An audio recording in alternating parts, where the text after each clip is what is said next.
Okay. Shout out. Sino pangalan mo? Mac po. Joy. Hello mga idol, kumusta kayo dyan? Merry Christmas and advance Happy New Year. Ngayon ay papunta tayo ng Atok Benguet para makita at masyalan ang magagandang tanawin dito sa mga bundok ng Atok Benguet. Mga idol, bago magkalimutan, kung hindi pa tayo nakasubscribe sa channel natin, please subscribe, like, and comment. As mas maganda kung isi-share din natin. Sana tapusin natin itong video natin, itong pagpunta natin ng Atok Benguet. Kasama ko pala ang mga pamilya ko, kailang nauna ko dahil sa sila ay pwede dumaan sa Tiplex at ako naman ay dito ako dadaan sa Service Road. So magkita-kita na lang kami doon sa Baguio. So mga idol, ang gamit ko pala ay FKM EDB 180 dahil sa para ma-break hindi natin at maobserbahan natin kung anong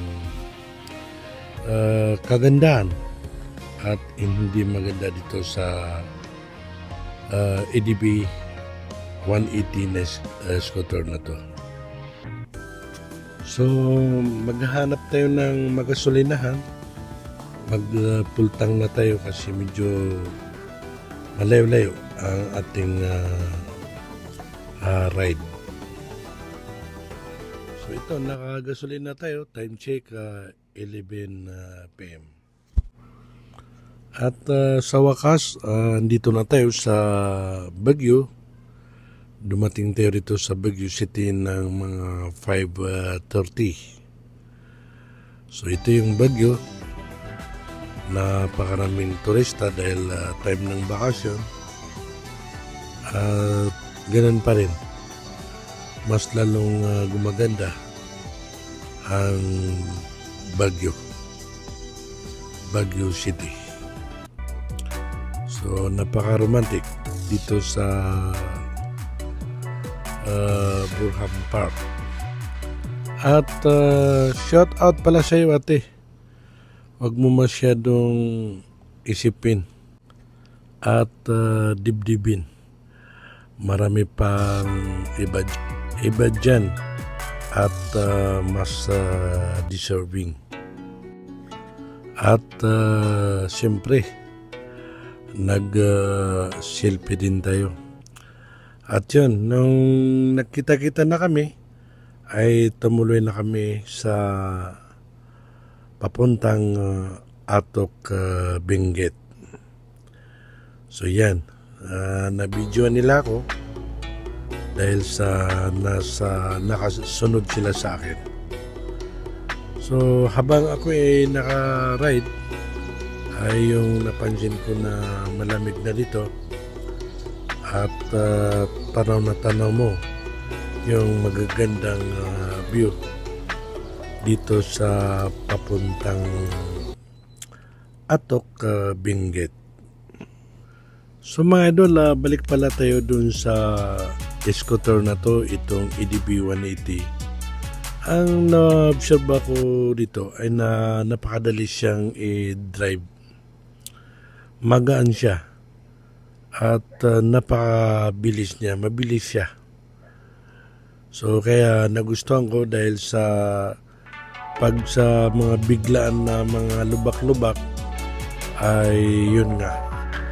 Dahil sa maganda yung mga shock absorber. So andito na tayo mga idol sa Chalet Height, Yung kanan niya, yung nakita nyo kanina, yung kanan niya, papunta yun ng Mount Solis. At yung kaliwa niya ay itong Chalit Height. So mga idol, nagustuhan ko rito sa Chalit Height ay sobrang bait ng may-ari nito. So ito na yung L300 namin at dito nakasakay yung pamilya ko. So ang kagandahan dito sa L3 ay pwede ka matulog dyan ng 4. Tapos yung gamit ay dito lang sa may mga gilid. So siyempre may tent kami na 2. So yung 4 ay dito sa L300. So ang ganda pala pag L3 dahil pwede mo gawan ng tulugan doon sa kalahati niya. So napakaganda rito mga idol. Kasi yung tent ay 350. Tapos kahit 20 person or 30 ay isang tent ay 350.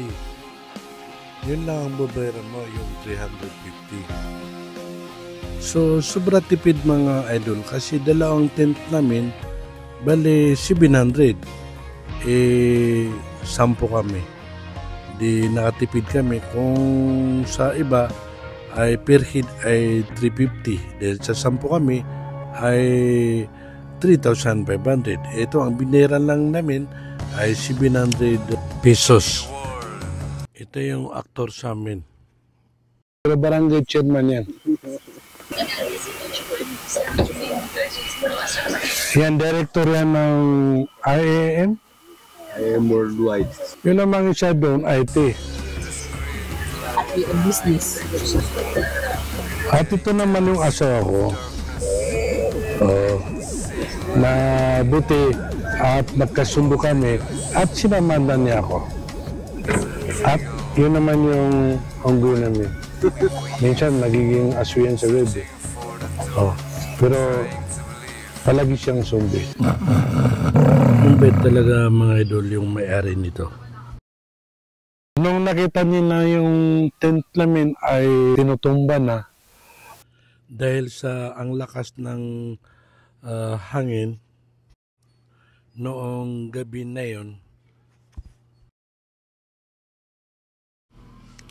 ay pinuntan niya kami dito sa labas noong gabi yun at sabi niya doon kayo sa kwarto ko at libre na. So napakabait niya. So nahihiya kami.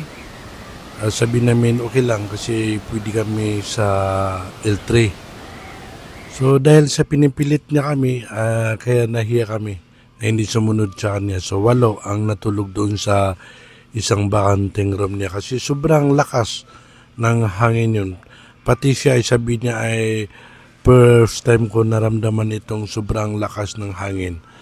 Makikita niyo yung bonfire na sobrang halos tinatangay ng lakas ng hangin. So hindi kami makalapit-lapit dahil napupuling kami doon sa hangin niya. So dyan nakalagay yung mga tent namin at saka yung mga tao rito na may tent din ay pinapasok ng may-ari doon sa mga bakanteng room nila kasi may mga room sila rito eh.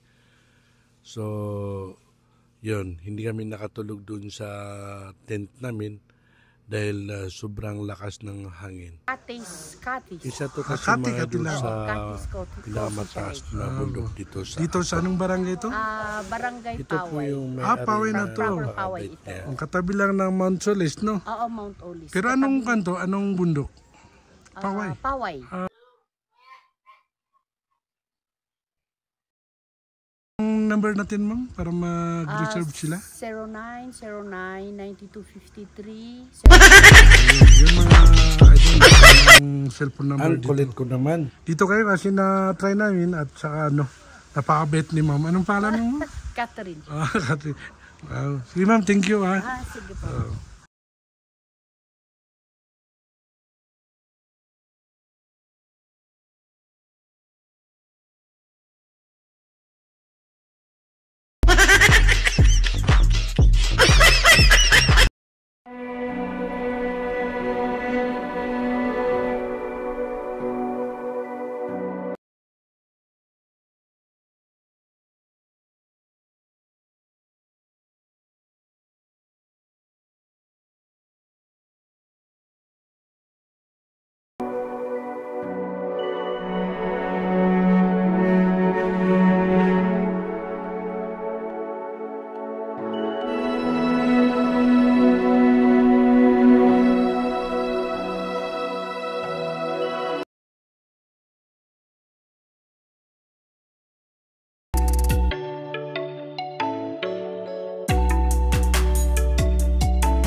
Dito mga idol ay masisilayan mo yung magagandang tanawin dito sa Atok Benguet.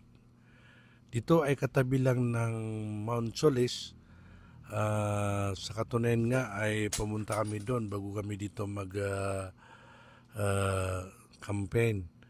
Pero dahil sa hindi pa kami prepare at sabi namin baka sobrang mas malamig dito sa Mount Solis.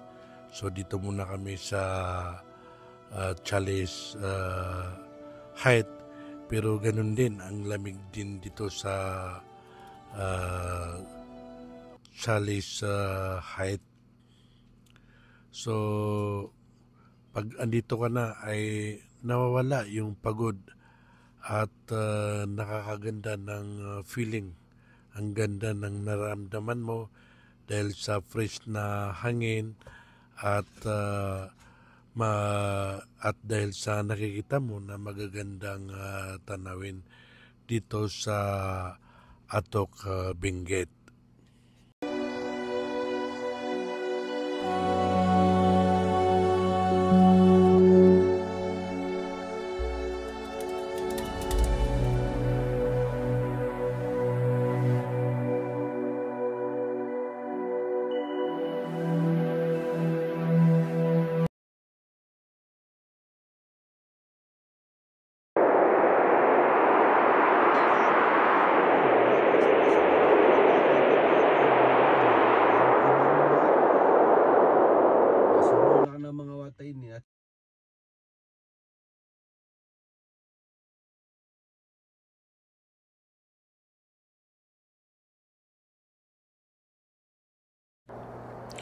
Ang eksena nito ay pinag-uusapan nila yung sobrang lakas ng hangin.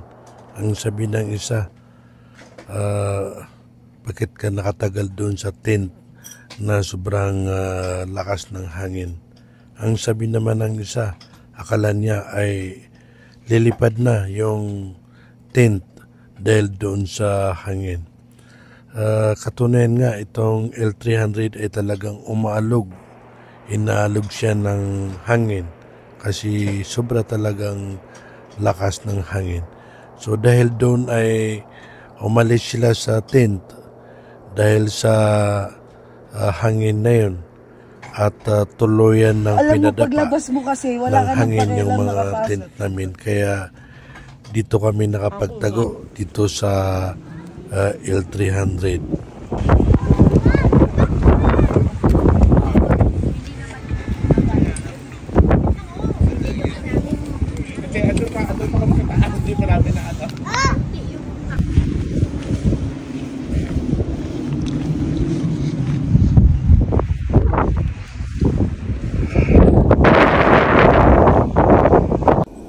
At dahil dito mga idol sa na-experience namin na sobrang lakas ng hangin ay sa kabila nito ay mas lalo kaming nag-enjoy.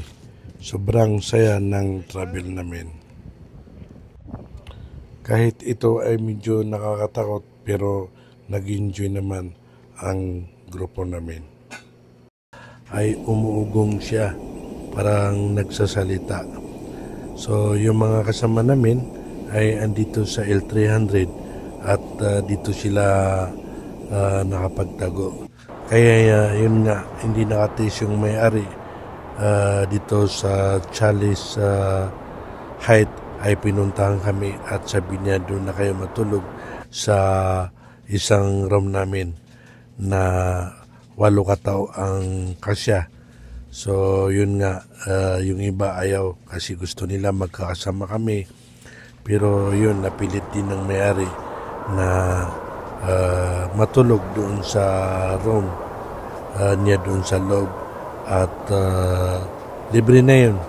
So kinabukasan nung magbabayad na kami, sabi namin hindi babayaran namin pero talagang hindi kami pinabayad.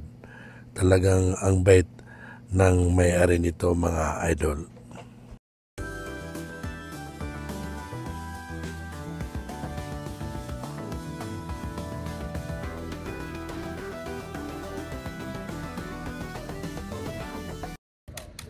Mount Solis.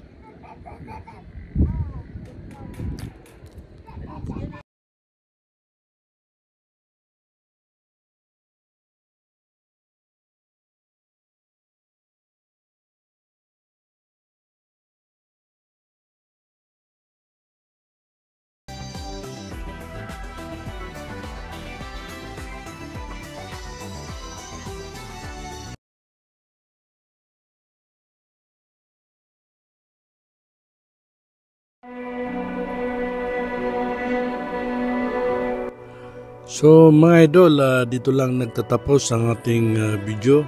Sana ay nagustuhan nyo. Bago makalimutan, kung hindi ka pa nakasubscribe, please subscribe, like, and comment. Ang susunod na papuntahan natin ay yung Sagada. Advance Happy New Year. Maraming salamat ulit. Bye-bye.